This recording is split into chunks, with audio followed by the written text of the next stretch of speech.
il écrit au maire de Lyon pour lui dire, écoutez, la construction de cette mosquée, on ne la voit pas, elle n'est pas là. Est-ce qu'elle va se faire ou elle ne va pas se faire? Et l'adjoint de l'époque répond en ces termes, en l'état actuel du dossier, je vous informe que la mosquée ne se fera plus. Et c'est ce qui nous a donné cette force, cette réaction de survie, je dirais, qui était de dire, il faut qu'on... Et c'est comme ça que nous avons pris la décision contre l'autorité, puisque de poser la première pierre, de faire l'ouverture du chantier, creuser un trou, et nous avons écoulé du béton, et nous avons fait la déclaration d'ouverture du chantier. Il y avait tellement d'inquiétude chez nos amis qui portaient le projet que finalement il y a un renoncement.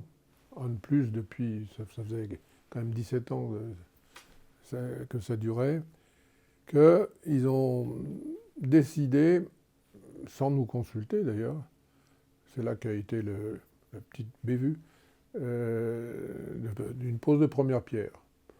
Moi, j'ai mon tempérament, je considère que quand il y a des choses qui doivent être faites selon une règle de confiance mutuelle, bon. Donc je ne suis pas allé à la pose de la première pierre, alors que j'étais complètement pour. Le jour de la pose de la première pierre, un rabbin qui est présent, alors je ne suis pas sûr du rabbin, si c'était le grand rabbin Maman, qui était grand rabbin séfarade ou un autre, qui prend la parole et qui commence par s'écrier « Allahu Akbar ». Alors évidemment, il a eu un succès incroyable. Alors je me suis dit quand même, il ose parce que c'était un peu facile. En même temps, il était séfarade, donc l'arabe était sa langue, quoi. Mais voilà, donc pour moi, ça m'avait fait rire. Et je n'imaginais pas l'archevêque de Lyon qui était représenté à ce moment-là. Je ne l'aurais pas imaginé criant Allahu Akbar. Il a fallu, c'est vrai, d'abord convaincre les décideurs de notre possibilité, de notre volonté de soutenir un projet de cette nature et de le mener jusqu'au bout, parce que c'était un projet important, d'autant que nous n'avions pas d'argent, nous n'avions pas de troupes derrière nous. Et nous étions effectivement des hommes seuls qui avions commencé à essayer de creuser le sillon. Je connais Kamel Kaptan depuis plus de 40 ans et je l'ai toujours entendu parler de ce projet de mosquée. Enfin, il vivait de ce projet il y a plus de 40 ans déjà. Et du même coup, grâce à l'amitié qui nous a liés, j'ai pu être au courant, vivre toutes les différentes étapes de ce projet. Un projet dont moi j'ai envie de dire d'abord que c'est une belle histoire lyonnaise. Parce que il faut se rendre compte qu'il n'y a pas beaucoup de grandes villes de France qui, il y a 40 ans, 30 ans, 20 ans même, étaient prêtes à accueillir la construction d'une grande mosquée. Et il s'est trouvé qu'un jour, dans mon bureau à la communauté urbaine de Lyon, je reçois quelqu'un qui vient me voir avec une lettre signée de Francisque Colomb, en réponse au courrier qui lui avait été adressé par M. Mhizer Touhami, et qui avait écrit au maire de Lyon pour lui demander de prêter à la communauté musulmane de la Duchère un lieu pour pouvoir prier. Le maire de Lyon lui répond dans ces termes. La loi 1905 ne nous permet pas effectivement de mettre à disposition des lieux municipaux, mais nous sommes prêts à étudier un projet qui tienne compte de l'ensemble de la communauté musulmane dans l'agglomération. Et Kamel Kaptan a eu son génie propre avec son compagnon, le capitaine Rabat Khelif. Ils ont eu leur génie propre, mais ils ont eu aussi l'intelligence de trouver le soutien des responsables politiques lyonnais de l'époque, de la municipalité de l'époque. D'abord le maire Louis Pradel, puis Francisque Colomb, puis Michel Noir. Voilà. Alors c'est vrai que ça a été un long processus, puisque je me souviens d'une commission extra-municipale début des années 80, où étaient réunis là, tous les représentants officiels des 3 religions monothéistes, et où on considérait que finalement la religion musulmane n'avait pas un édifice à la hauteur d'abord de ce qu'est une grande religion et aussi du nombre d'habitants sur l'agglomération. Et je vois cette lettre, je me dis, ça c'est quelque chose qu'on ne peut pas laisser passer. J'en fais une photocopie, et j'appelle mon ami, le capitaine Rabah Khelif, que Dieu ait son âme, pour lui dire, écoute, il y a quelque chose là qu'il faut qu'on aille voir, c'est que la mairie est prête à aider à la construction d'un centre culturel polyvalent pour la communauté musulmane. Telle était la réponse que le maire de Lyon faisait. Nous prenons rendez-vous avec son directeur de cabinet qui était une de nos connaissances puisqu'il avait été directeur de cabinet du préfet du Rhône. Nous le connaissions auparavant et nous sommes allés le voir. Et en ces termes, il nous disait « on vous attendait ». Ce sont des hommes de la fraternité et ils ont su s'acquérir le soutien de la communauté juive, qui a été très important, le soutien de la communauté juive, le soutien des communautés catholiques et protestantes, complètement d'accord ensemble à ce sujet. Et puis on peut rajouter, parce que Lyon a été une ville longtemps marquée par la franc-maçonnerie, que les maçons lyonnais, dont beaucoup étaient dans l'équipe municipale, ont aussi soutenu le projet. Donc cet œcuménisme, au sens large du terme, plus le génie, encore une fois, de Kamel et de Rabah Khelif, ont permis la réalisation de cette grande mosquée. Pour pouvoir discuter d'égal à égal, il fallait créer une association.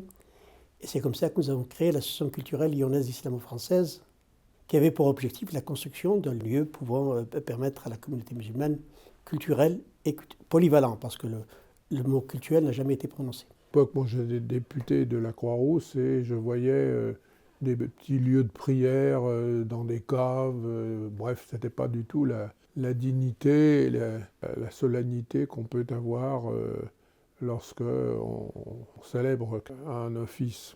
On avait à l'époque des lieux de prière, on parlait de l'islam des caves.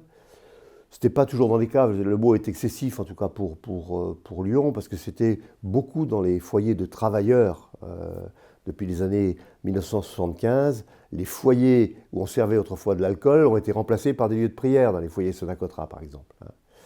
Donc il y avait cet islam des salles de prière, un islam de travailleurs avec peu de gens cultivés, peu de gens savants au plan religieux, à part quelques exceptions. Souvent des imams ouvriers, des gens qui étaient ouvriers et qui, parce qu'ils savaient lire le Coran, qu'ils étaient reconnus comme pieux, guidaient la prière. Voilà, c'est un islam très discret. Les choses vont bouger à la fin des années 80, début des années 90, avec ce qu'on a appelé la deuxième génération, et où on a vu des jeunes qui ont eu besoin de revendiquer leur dimension musulmane, leur islamicité, et qui ont voulu avoir des lieux dignes de cet islam, parce qu'ils étaient citoyens français, et se disant, nous sommes des citoyens français, nous sommes de ce pays, il faut aussi que notre religion soit présente de manière digne. Moi qui suis un vieux gaulliste, je dis que quand il y a une volonté, il y a un chemin. Bon. Ça s'est en grande partie accéléré vers les années 87-88, quand il y a un premier terrain qui avait été identifié. Il y avait bien sûr immédiatement des réserves autour des habitants alentours par rapport à l'idée que se faisaient certains, ce qu'était la religion musulmane, les pratiquants de cette religion, et pourtant on n'était pas en 2024. Hein. On a pu accélérer les choses quand j'ai accédé à la mairie et j'ai signé un permis de construire fin août 89. Donc ça a été assez rapide. Oui, Michel Noir était invité à l'heure de vérité et avant cette émission, il y avait le journal télévisé et le présentateur dit « Monsieur Michel Noir sera tout à l'heure l'invité de l'émission. Si vous avez des questions à lui poser, appelez-nous. » À tel numéro, effectivement, j'ai pris mon téléphone et j'ai appelé, je leur ai dit est-ce que M. Michel Noir est pour ou contre la construction d'une mosquée à Lyon? Michel Noir s'installe et effectivement, et la première question qu'on lui met au devant, ça a été celle-là, êtes-vous pour ou contre la construction d'une mosquée à Lyon? Et c'est là Michel Noir, on l'a senti un peu Mais effectivement, il a dit oui, je suis pour la construction d'une mosquée à Lyon et je signerai bientôt le permis de construire pour permettre sa réalisation. Alors là, je parle du point de vue du politique. Quand il y a une vraie volonté sur quelque chose qui a une grande valeur, quand il y a une conviction sur quelque chose qui a une valeur à partager avec d'autres, il n'y a pas à négocier. Il y a vraiment à expliquer beaucoup, et pour bien faire comprendre le sens. Alors ce soutien, on l'a vu lors de la cérémonie des 30 ans, avec la présence de nombreux officiels, Madame la préfète, le président de la métropole, le maire de Lyon et bien d'autres invités prestigieux. Donc qu'est-ce que vous tirez comme enseignement de ces 30 années de cet édifice majeur dans le paysage lyonnais et de la présence et le témoignage de soutien de ces personnalités? Je pense que la présence de ces personnalités, c'était aussi la reconnaissance du travail qui a été fait par la Grande Mosquée de Lyon, de l'état d'esprit qu'elle a créé dans cette ville et des relations qu'elle a su tisser avec l'ensemble des Lyonnais, quelle que soit leur religion, quelle que soit leur appartenance ou non à une religion. Effectivement, depuis 30 ans, nous nous sommes appliqués surtout à faire en sorte que nous ne soyons pas simplement l'invité de trop, mais bien au contraire que nous essayons de trouver la place, notre place dans une société qui nous accueille et qui nous donne la possibilité de pratiquer dignement. La culture politique majoritaire de Lyon, depuis, on peut dire, l'époque de la terreur, depuis 1793, où Lyon a failli être rasé, mais c'est une culture de la tolérance. La mosquée de Lyon a su trouver les mots qu'il fallait, tant au niveau de la communauté musulmane, puisque nous avons été, la mosquée de Lyon nous avons eu pour la première fois dans l'histoire, je dirais, la prière du vendredi était dite en français et en arabe. Ce qui fait qu'aujourd'hui, je vois l'ensemble des mosquées de France aujourd'hui, il y a cette possibilité de faire de la prière en arabe et en français.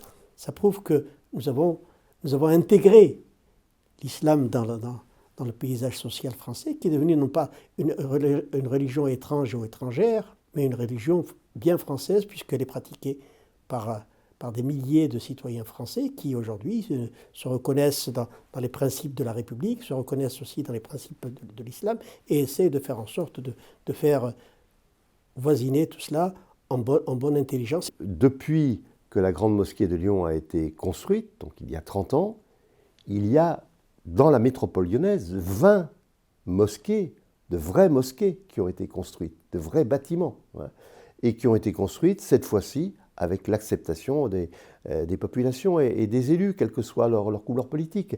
Quand il y a eu le projet de création des mosquées de Lyon, on a eu des hostilités de riverains, mais il y a eu aussi des campagnes du Front National, il y a eu une manifestation nationale organisée par Jean-Marie Le Pen.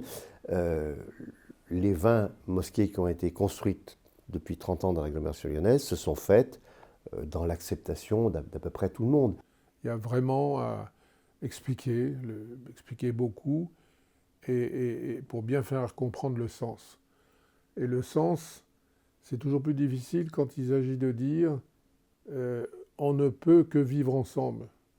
Et l'autre, dans ses différences, il est important pour chacun d'entre nous, parce qu'il nous apprend quelque chose, et sur nous, et quelque chose sur les autres qui viennent enrichir un point de vue, et en tout cas enrichir un chemin de vie. La réalité musulmane en France a des racines aujourd'hui. Moi, je suis assez optimiste sur l'avenir. Aujourd'hui, l'islam, je dirais, a une adresse.